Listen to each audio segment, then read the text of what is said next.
So yan po guys, at ang ganda po ng pananim nating kamote. Mas nauna po natin itong itinanim kaysa doon sa malunggay.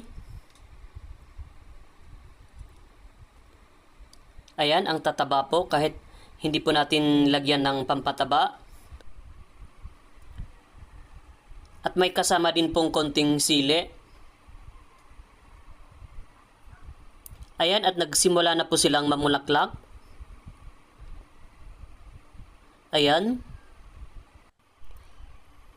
Kakakuha lang natin ng talbos nitong kamote.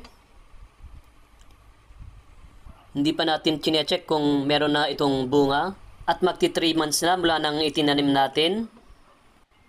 So ayan po ang kagandahan guys, kapag meron kang tanim na gulay sa inyong bakuran, hindi mo na po kailangang bumili. Dahil paglabas mo pa lang ay meron ka ng instant na